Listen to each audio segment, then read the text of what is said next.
Welcome to Tech Simplified, and today I'm continuing the Women in Tech series. I have with me Angel Grant. She's fantastic. She was my manager at one time, and she's just overall dynamic lady, and you're going to love her story. So Angel, will you please tell my audience a little bit more about yourself? Yeah, well, thanks for having me, Sly. I'm really looking forward to chatting with you today. I'll tell you about my story. Where to start?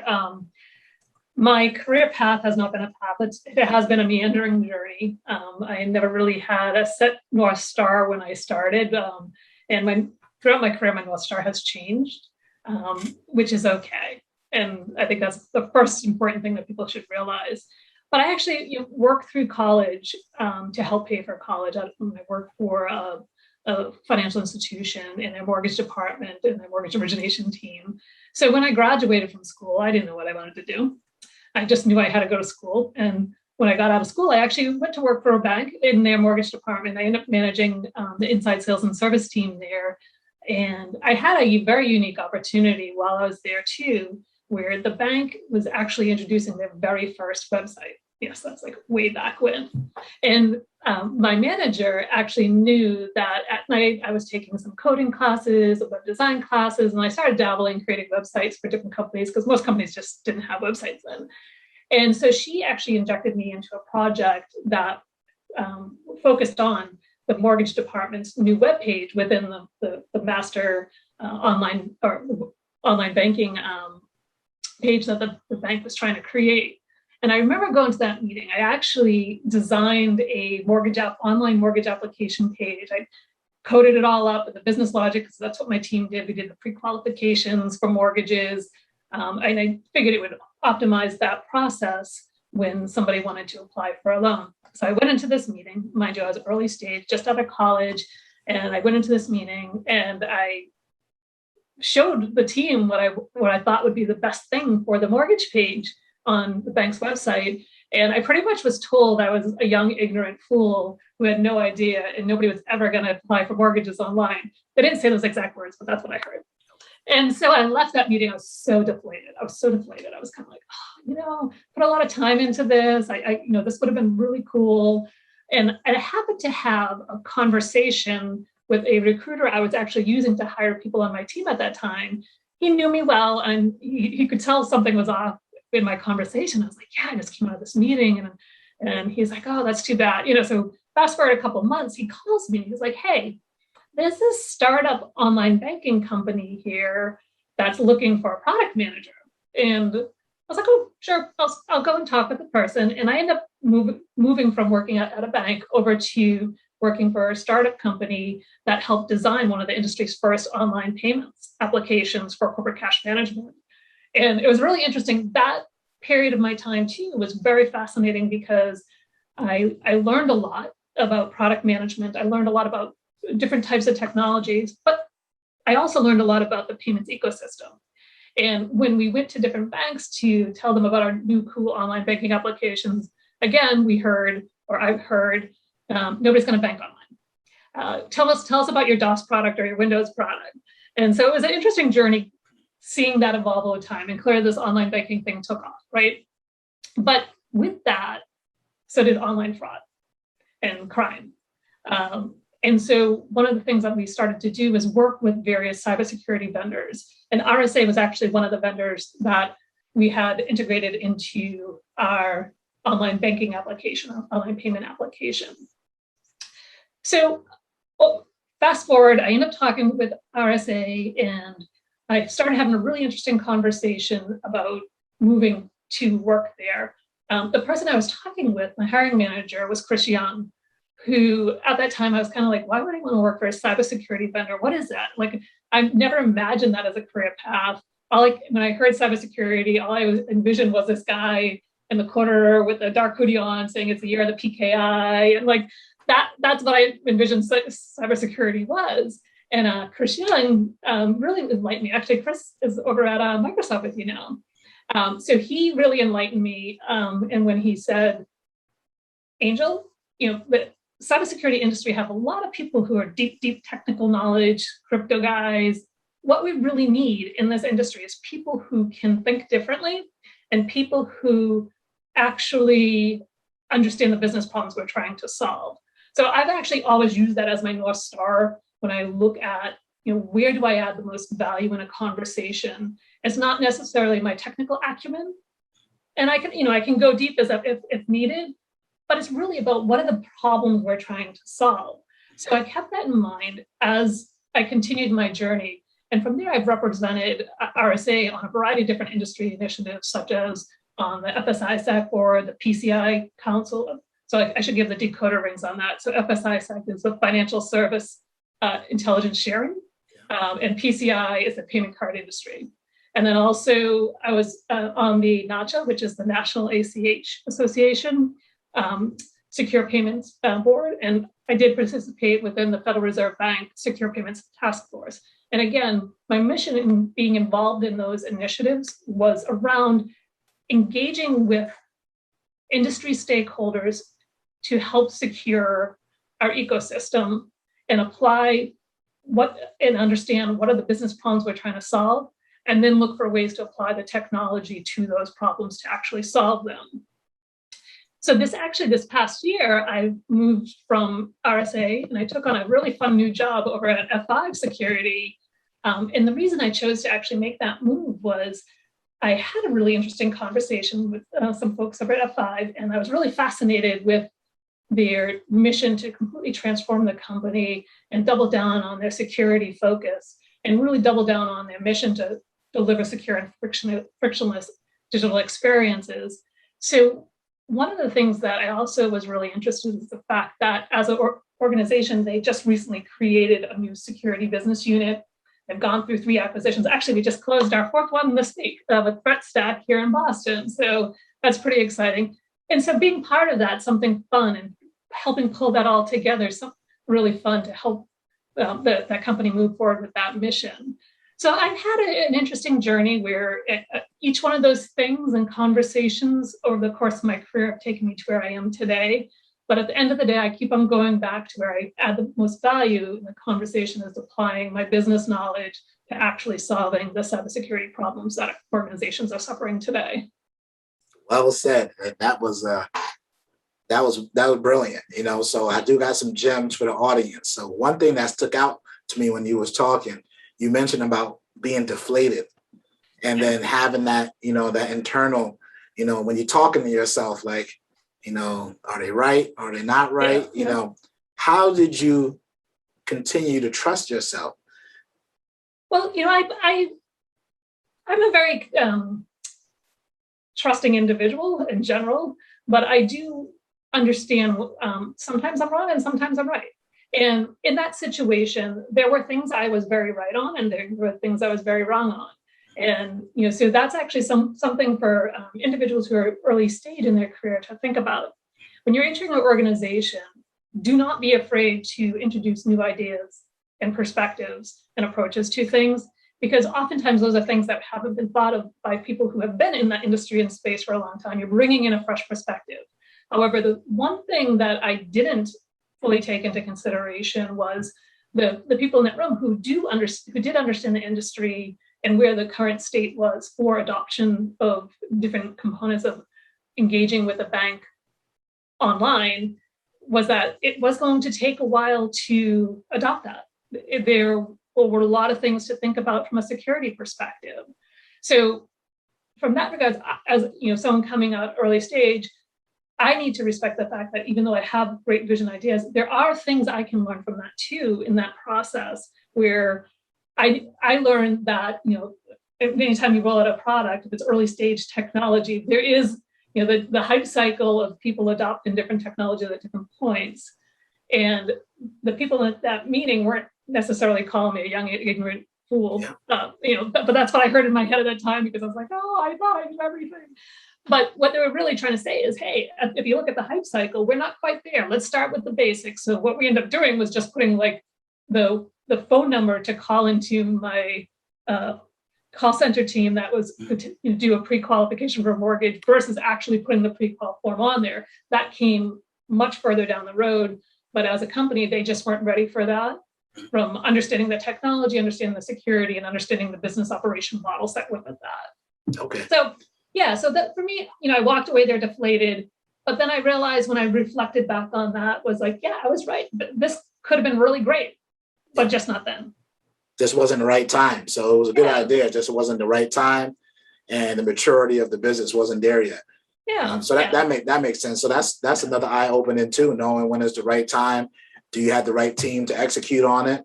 Yeah. And then you might not be able to do everything. Maybe you can break it out in phases. So that was great. One other thing you talked about is where I find a lot of young people, not young, sometimes even seasoned in a career, even myself. I like to relish. I relish in the tech, right? I enjoy learning about the tech, but I'm realizing, similar to me, like it's understanding the business and how the tech improves that business. So how was it for you to make that transition and pivot and accept one of your superpowers was using that decoder ring, understanding that, technology is solving a business problem and being able to articulate that for your internal peers and your clients. So was that a hard transition for you? Was it natural? It was more natural for me. Okay. Yeah, it's one of those things where being a product manager, you can kind of get it. You tend to get a good read on the really cool features that are useless features, except for internally, people think they look really sexy, but in real practicality, your customers aren't going to ever use them. And they might be really, there might be a 1% rule where 1% of your customer base might use them. But by adding those, you sacrifice the core functionality that is going to be used and help you sell more product. And so it's kind of going through that sniff test as the different features evolve to say, okay, that is really cool. That's a really cool report, or that's a really cool widget you've created. Okay, what problem are we trying to solve? How often are they going to use it? And is this something that's really going to help us differentiate ourselves in the marketplace? Yeah. And so that's, an ongoing conversation, but also understanding the market dynamics is very, very important in the technology space and in an IT career, and particularly in the cybersecurity space where I am at, is really understanding what are the threats that are emerging, what's the technology that's emerging that the cyber criminals can manipulate to cause new and different threats. Cyber criminals use disruption to make disruption. So what kind of disruptions are going on in this moment? Kind of like when COVID hit, they totally capitalized on that disruption to cause disruption, and kind of keeping an eye on that to stay ahead of that. That's an ongoing thing, and that's an ongoing learning journey. All right, that was great. So with technology continuing to change, that's forcing us to learn in ways that we never imagined that we were learning. So, I coined the phrase, always be learning. I took that from Always Be Cloning from Glenn Ross movie, because it's the age of learning. How do you continue to embrace that? And what does always be learning mean to you? Yeah, I'm a forever student too. So that's actually stemmed from my parents. Growing up, my parents were really strong advocates of experimental learning. They always believed, especially, I'm one of 6 kids, so they looked for learning opportunities for all of us based on the different ways we learn. And a lot of times you see that people learn by doing, and that was the way I learned best. So my parents always looked for ways to give me that applied learning, give me that experimental learning so that I can apply.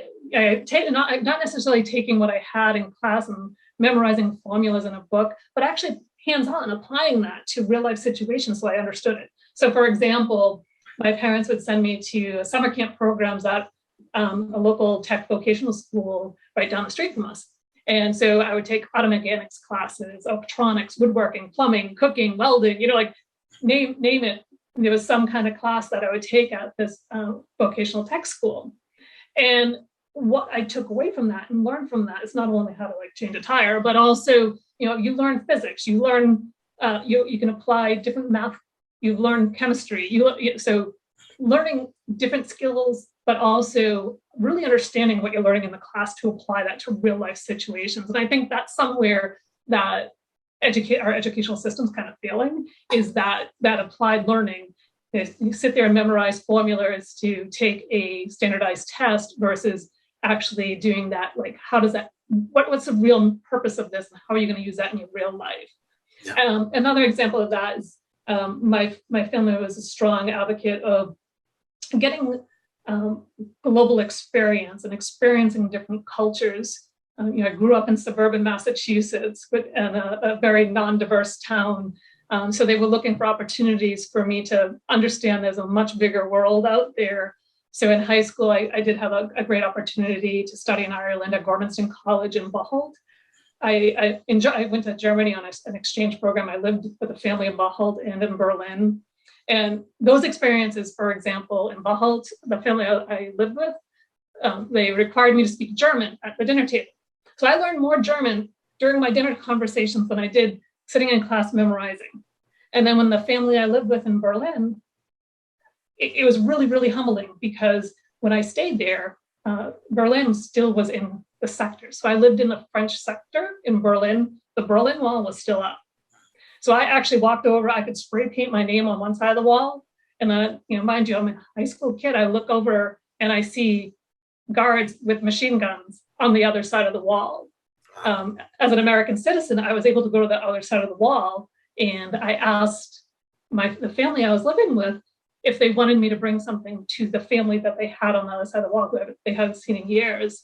And they were like, absolutely not, because they were afraid of my safety if I did that. Again, humbling experience for a suburban Massachusetts girl. But my family always embraced international cultures. We joke around, even though there were 6 kids in my family, my house was like a youth hostel. At any point, we had students staying with us from France, Germany, Ireland, India, Spain.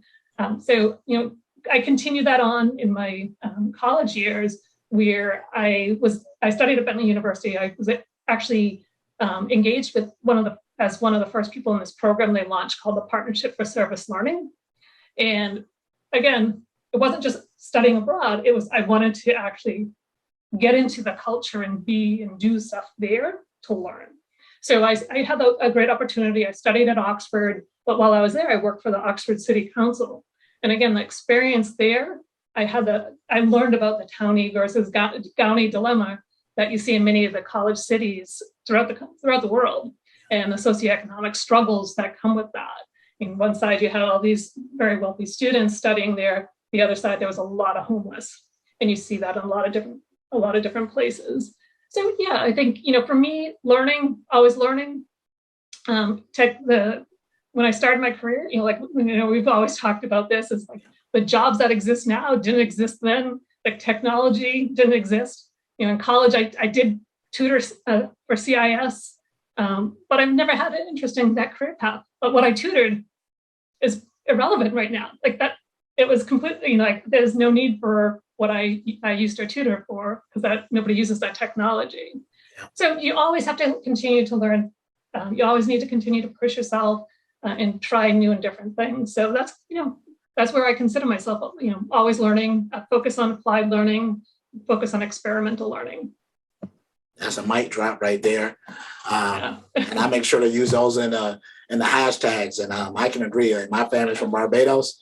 I grew up in Brooklyn. Where I grew up is very multicultural. So I didn't have the luxury of not interacting with people. Like, some of my friends were from Bangladesh, Pakistan, different parts of the Caribbean, So it was cool to see that, and then my family, my mom and dad didn't have the luxuries of going to school from Barbados. So they always used to tell me, like, you need to take advantage of this opportunity. Yeah. So I saw my older brother always learning and always telling me, man, like, you can go to that next level, even to this day.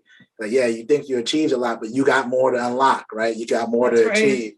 So I do various things to keep me learning and growing and being uncomfortable. Like, even in my current role, I think I told you, learning data and AI, but on my personal, lives, I'm learning about how, to run, different, real estate business, or I want to learn how to be a better dad. So I'm listening to different books on, how to communicate effectively with children, how do you maintain your composure? And like you said, understanding different learning challenges and setting them up, right? And also learning, how to operate the new platforms, right? Because I got to disseminate some of this content, right? I just had to learn TikTok. I have no idea. I'm realizing I'm finally getting to that older stage now that, I don't really, it don't resonate with me as much, So, oh, come on. I'm sure you can bust out a great TikTok dance move. I don't got no, I'm like 2 left feet, man. So if you out there and you're an intern and you want to help me grow my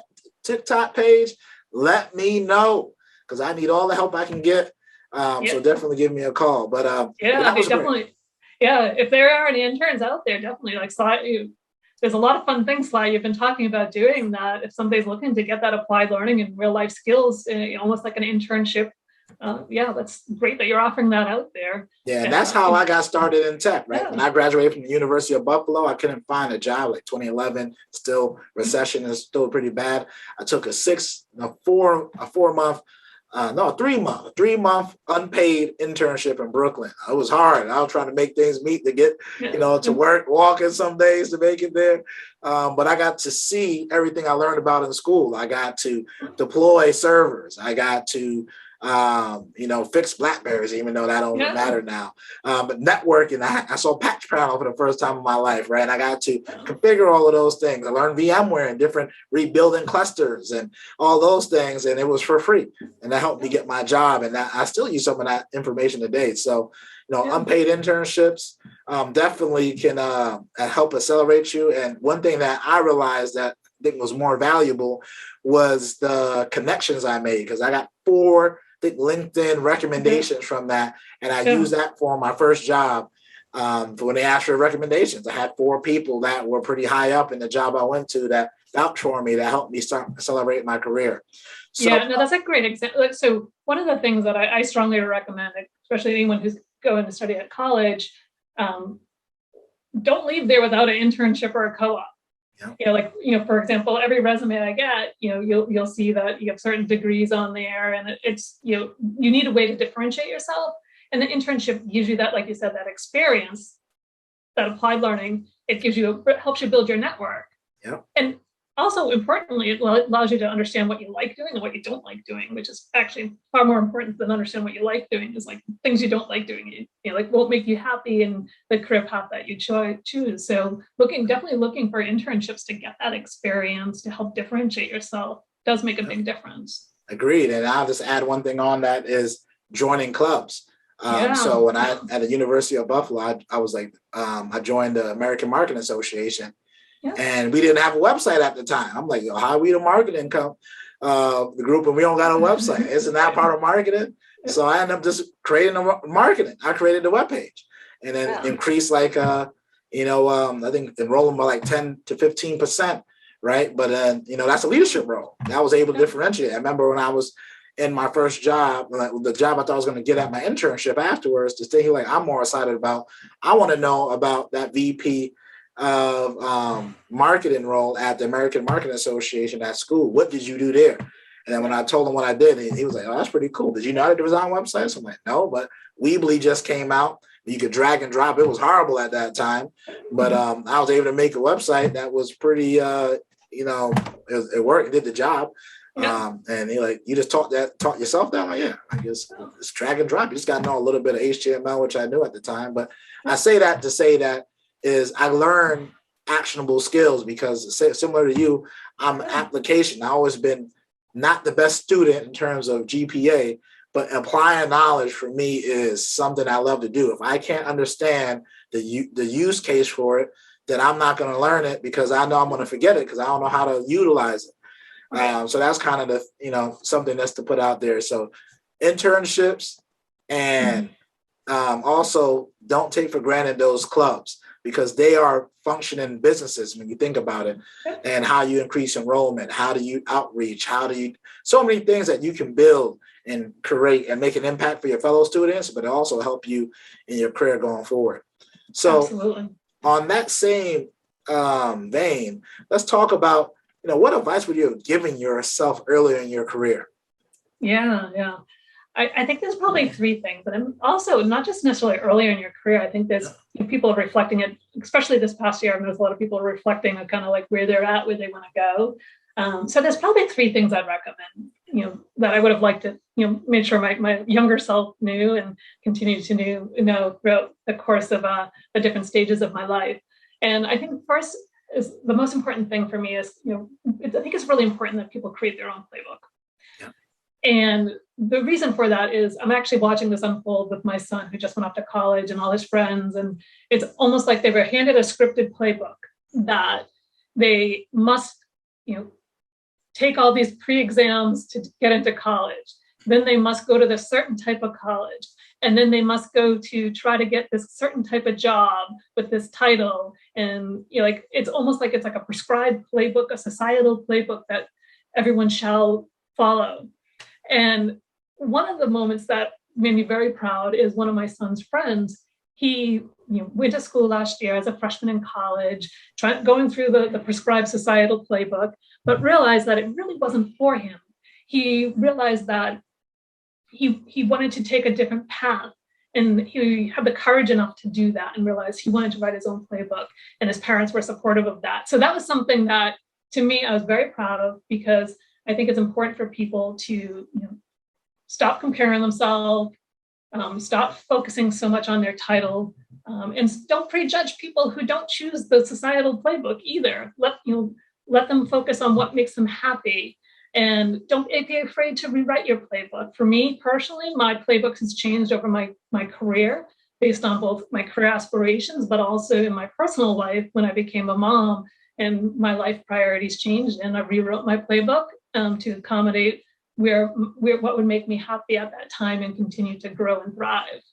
The second recommendation that I would give is frequently do that I call it the 10-finger test. All right, so think of 5 things that you're really, really good at, and 5 things that you're happy, that really make you happy, right? So think of 5 of each. And then when you put those together, that's really where you're going to find your happiness. That's where you're going to find your success. And at any stage, when you're crafting that playbook, if there's a disconnect of what makes you happy and what you're good at, then you really need to take a moment to pause and say, okay, how does that fit into my playbook? What should I do? It might be a time for you to change, whether it be a career or other priorities in life. The third thing that a lot of times you don't really take into consideration when you take your first job is culture, the company culture. And to me, that has become more important than ever. I've realized how valuable it is to work at a company with a good, strong culture, culture of caring, culture of community, culture of diversity, culture of investing in their employees. So for example, when I was at RSA, we were owned by Dell, and they had a lot of different diversity programs. And one of the programs that I actually was selected for was the Leading Women in Dell program, where they selected key women leaders across Dell, and they brought them together as a cohort, and we went to Simmons University. And these were leaders across the company from all different countries. And that's just one of many examples of programs that they had there to invest in diversity and inclusion and encouraging growth and leadership skills throughout the company. And that's also when I looked at transferring over to F5, I was super impressed with their culture as well, and the conversations that I had, and their focus in STEM education, investing in the community, tech for good, an amazing leader like Francois, who I'd recommend if you guys haven't seen it, there's an event he helped sponsor and create called Real Talk for Black leaders. And basically it was a conversation focused around Black leaders in tech. I'd strongly recommend watch that. Actually, Chris Young was in that too. So two of my favorite inspirational leaders are in that conversation. But that's the culture there. And so when you're looking to work for a company, it's one thing getting a paycheck and being miserable. It's another thing going to a company that feels like a family. That was great. That was definitely tweetable right there. Those 3. So let's peel this onion back. You talked about creating your playbook, and I can't stress that, like, yes. Yeah. This life is your life. I look at it as it's your movie. And think about a movie you don't like to watch. You turn it off. You change the channel. Same thing for your life. So make it your own. You're a director, you got to hire your cast, and you got to narrate that move into what you want to do. So same thing for me, like, school, my older brother was a math major and economics major. So I'm like, all right, I might try to do that. Did not fit with me at all, so I realized that just was not my cup of tea. Right. So I had to invest in myself. I realized I was an English major. I kind of like that. I like writing a little bit, I wasn't the best at it, but I thought I could get better. But then I realized I didn't love that, but I love, selling. I love marketing and I love tech. So then I ended up combining them two together. I still remember. You're great at all those together. Yeah. And it was great. Like I seen the need for it. I remember one of the academic advisors at the University of Buffalo told me that wasn't a good idea. It was going to make you have to stay an extra year. I'm like, so be it. I have to stay an extra year. I get my business administration degree and 2 minors. And that was the best thing I ever did, but I made it my own path. And that's like my role. Like even when I came to work at RSA, it was a technical product marketing manager, sales and tech. Even my role as partner strategist, sales, tech, and marketing. This podcast is marketing and tech, so it's like everything that I'm doing works for me. But you're right. If it doesn't match up, I took a role startup, it was all writing. That wasn't for me, right? It wasn't enough creating. I realized that wasn't the job that I needed to do. So I pivoted, and then you get to learn those skills. So, understand that internal compass, like what makes you unique and what makes you yourself. And that 10-finger test is something that's really cool. I never thought about it that way, but that's kind of how I figure out where I needed to go next and what I need to do going forward. And does it align to that internal core? And then the last one that you talked about, what was that culture. last one? The culture matters. Yeah. That matters. I love Microsoft, right? One thing I love about it is the first thing is I'm a part of Blacks at Microsoft, BAM. They even had something on like mental health that a lot of companies overlook. They talk about it. Their coin is learn it all. So to me, I like always be learning. Yeah, no, Ann Johnson over at Microsoft is a huge advocate for that. Who's also somebody I worked with at RSA, just a very inspirational leader and advocate for that. Yeah. Yeah. So like those things matter, right? So find out, make sure that align that compass, right? So those things move in line with you. Because if you don't, you're gonna get stressed out. You're not gonna like going to work. And since we spend so much time here, you got to try to find something you love. You're worth it. It might take some time to figure out doing the work to really learn who you are at the core. But I definitely know it was helpful for me, and it should be helpful for you as well. Yeah. So one thing I think it ties directly into it. So what is your passion? I think you kind of disclose a little bit of it. And what projects are you working on that continue to keep you motivated within the industry? Yeah, within the industry, I'm still actively engaged with a lot of the community associations, looking for ways to simplify the way that we're authenticating across our different applications. And at the end of the day, I'm looking for ways to simplify security for all, is my passion. Keep our world safe, but also look for ways to simplify it and through different engagement with different communities. So that's from a work perspective, like keeping engaged with the industry and advocating for that change, advocating for simple ways, and aligning with the different regs that are developing worldwide. I think that's something that I'm pretty passionate about, trying to understand that, how that's forming, and how that also will shape ensuring that we have the strong security and privacy for all. That's awesome. That's great. That's great. And one thing that adds on is this month is Cybersecurity Awareness Month. That's right. How does that kind of tie in? 'Cause I know you got some cool things you're working on that you wanted to share with everyone. Yeah, it's Cybersecurity Awareness Month. And it's interesting, it's only just a month that they talk about it. It's actually all year long in my mind, because no sooner does October end, we go into November and it's a holiday shopping season. So that's really another extended Cybersecurity Awareness Month with all the possibilities of cybercrime that happen there. But within Cybersecurity Awareness Month, there's really, throughout each week within the month, there's themes that the National Cybersecurity Awareness Month plan is structured around. And one is around understanding, the threats that are targeting you, phishing attacks. As we talked about briefly, it's really important to have awareness of the different types of attack. We've seen so much ransomware occur this year throughout the pandemic, actually. people are getting manipulated psychologically to be targeted with those phishing attacks, ultimately to take over your device, steal your credentials, log into your accounts, take over your accounts. There's a lot of information that needs to be continued to share in the marketplace and awareness of the different types of phishing attacks. A lot of cybersecurity organizations are doing a really good job trying to get the educational awareness out there. And the educational awareness is really a multi-generational type of conversation, ranging from our youth, particularly with a lot more students being handing tablets at school and really understanding the digital responsibility and the digital footprints that they're creating that make them a bigger target, all the way up to seniors. During the pandemic, for example, I got my dad his first tablet. Now he's like a hardcore Amazon guy who keeps on buying things all the time. So there's a lot more seniors that are being targeted as well. So it's a lot of education and awareness across the different generations that are very important. And one of the nice things that I'm seeing in at least through the K through 12 is the digital natives are understanding security a bit better because of the fact that they are being taught of it as part of their life versus versus it like just being a specific class. They're learning on it real time because of all the crime that's been happening.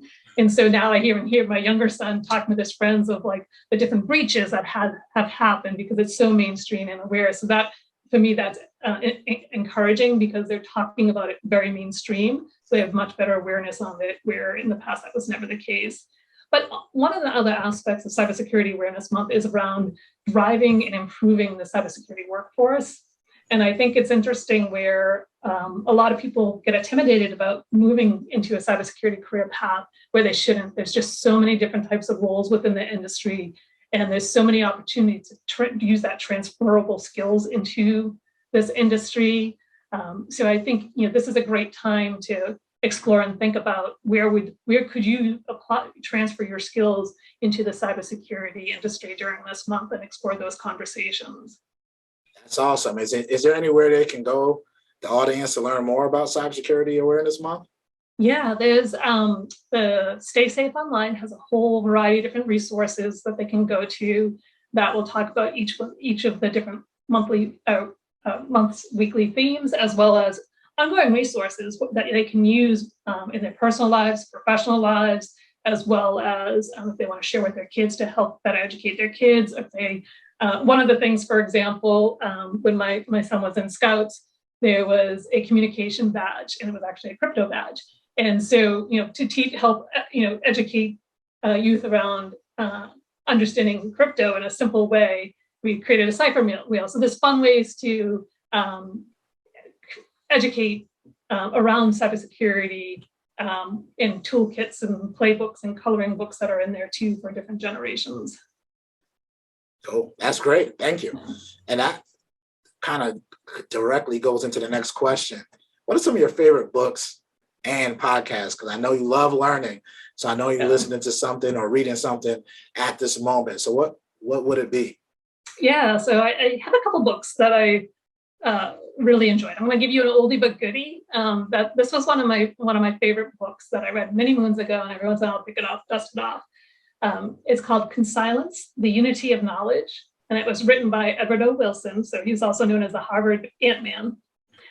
So this book was written over 20 years ago. So it's an oldie but goodie type of book because the premise behind it is that things improve when you combine different disciplines. So you would combine cultural disciplines, science disciplines, technology disciplines, biological disciplines, and you combine that knowledge together that will allow you to think about things differently and solve different problems. Okay. And it helps improve innovation and effectiveness. So when I looked at that, I read that, I was like, oh, that's really interesting.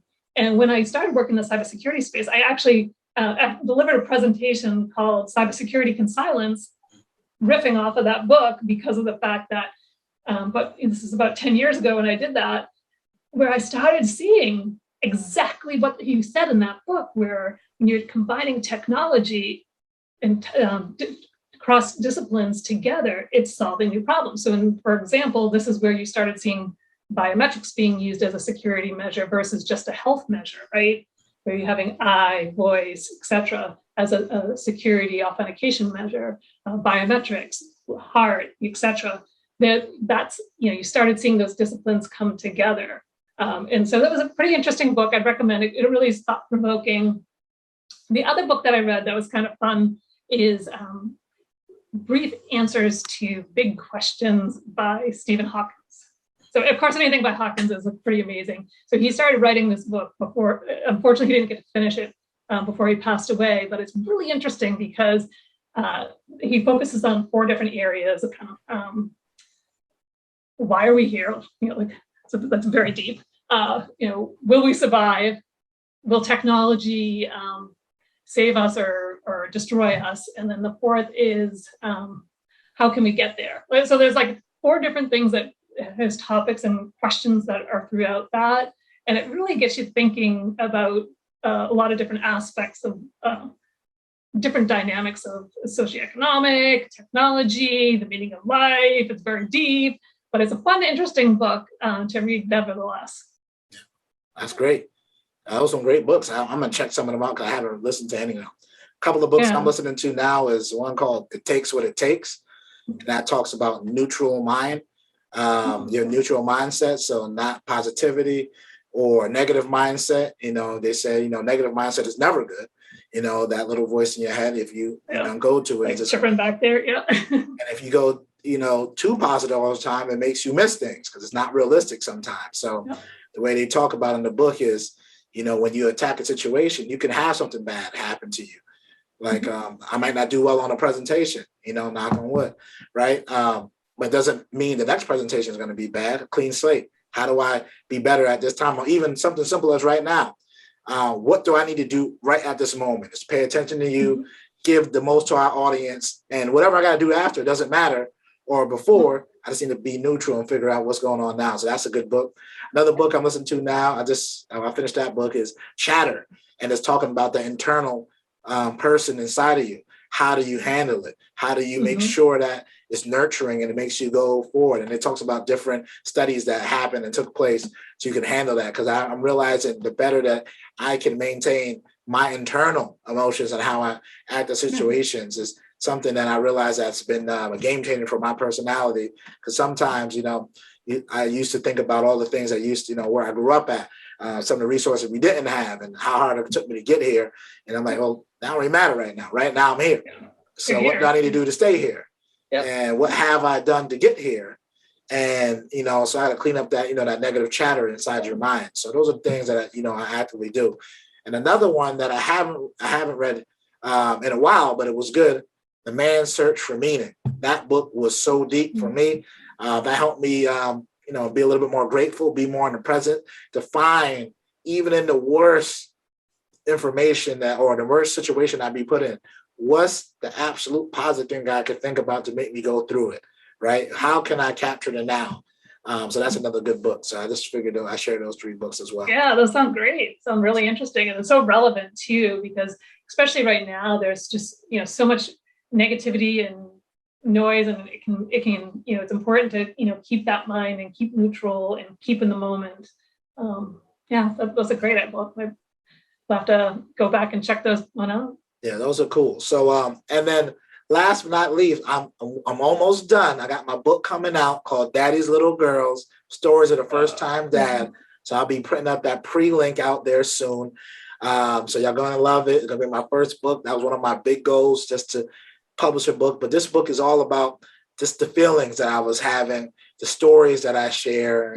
Some of it is creative, some of it is actual stuff, making fun of changing my first diaper, or the thoughts before I had my daughter, before I knew she was a girl. And if she was a boy or a girl, what would I do? How would we have fun? And then some deep stuff, so it's going to be a really good, short, like 20 stories. It's going to be a quick read. It's going to be fun. So that's my shameless plug out there. Yeah. When did you say that was coming out? That is, I don't got a date yet. It should be out I'm trying to shoot before Christmas. Oh, you definitely should. I think that would be a great holiday gift. But also, I'm actually getting ready to go to a baby shower. I think that would be an awesome baby shower gift, because a lot of baby showers now have bring you a favorite book or bring a book as part of the baby shower, like a raffle and different things like that. Yeah. And instead of giving a card, you give a book and you write something nice within the book. That's awesome. Right on the cover. So that's like a big thing with baby showers now. So if anyone's going to a baby shower, this sounds like a perfect book for you to bring. Yep. So I'm gonna have that out once I'm gonna update this link on here once I get the pre-order link out to get those out and ready to go. So everything is done. The cover work, I wrote it, editing, just working on it, getting formatted, and then getting it out there. So the pains of going through the first time around, I already know it's not as fluid, but it'll be out soon. So go ahead. You had something else to say? I was just going to say, you showed me the preview of the cover and it was precious. Yep. So, I had to make it touching. I think everyone's going to love it. So we'll see, so Angel, I could talk to you all day. It's fantastic. It's a breath of fresh air to talk to you. So great to catch up. Yeah, it's excellent. I'm going to be honest with everyone. She is one of my top 5, maybe top 1 manager I ever had in my life. You know what I'm saying? So very game changer. Helped me see things about myself I didn't know at the time. And she helped me, try something new, right? And have to learn and trust myself. So I definitely appreciate you for that. So how can my audience contact you?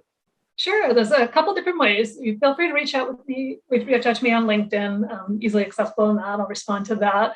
You can follow me on Twitter. It's Angels Grant at Twitter. So you can follow me on that. And those are probably the best 2 ways to reach out or follow me. Fantastic. So until next time, Sly Gittins and Angel Grant are out. Peace.